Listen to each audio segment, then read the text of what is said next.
Howdy everybody, I'm the Dyslexic Reader, and today we're going to be reviewing one of my favorite books that I've ever read, which is called Ready Player One by Ernest Cline. This is what it looks like. That's my Audible account. But anyway, Ready Player One is a fiction novel that occurs in the future, and it's the entire economy in the world is run off of a video game that is an immersive video game. You plug in and you control your avatar and everything through controls, keyboard, stuff like that, and you're wearing kind of like a virtual reality headset. In this world, the game is so popular, or in this book, the game is so popular that literally the entire world is run off of this game. The currency in the game is worth more than currency outside the game. The US dollar means nothing. Political government means absolutely nothing. However, inside the game, politics and economy and everything inside the game, that's all the important stuff. So it's very, very funny, very interesting. And the whole book starts out with the creator of the game. He dies. And in his obituary video that he makes himself, he basically explains and says, inside this huge game that encompasses the size of a universe, I've hidden an Easter egg. And whoever finds the first person to find and complete this Easter egg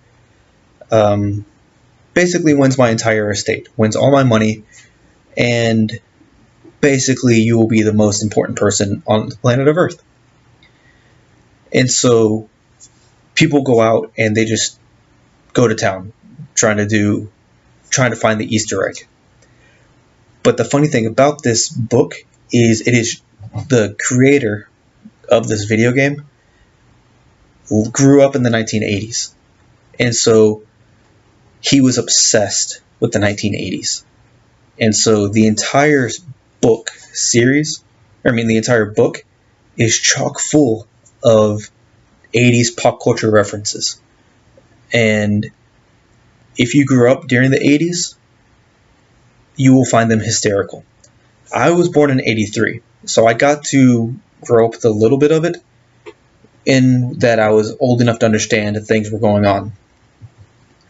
Mainly, I think the thing that helps me out understand a lot of these pop culture references the most is that my oldest brother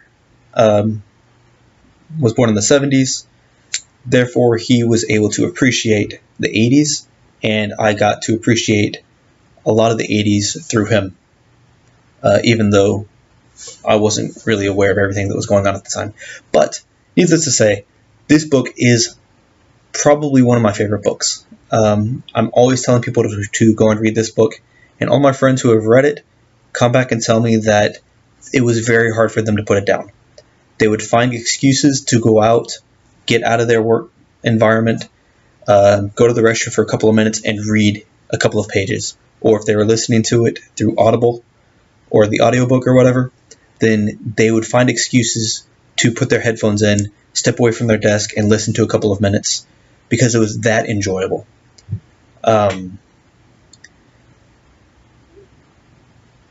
If you like video games, I think you would really like this book.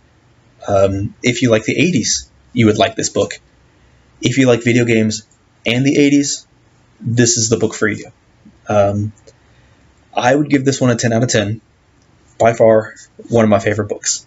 It's very enjoyable. The author, Ernest Cline, is hysterical, and he does a really good job of writing the story, the plot line, the character building is really fun. He also throws a lot of really good curveballs in that catches you off guard, But yeah, it's fun. So I encourage it. Very, very interesting book. Very fun. And if you've read it, I would like to know what your feelings or views are in the comments below. If you haven't read it, please feel free. If I would also like to know what's your favorite part of the 80s. If you got to live through the 80s, whether you were born in the 80s like I was, or if you were born beforehand in the 70s and actually got to experience all of the 80s, let me know what your thoughts were. So that is all. Hope everyone has a good day. Take care.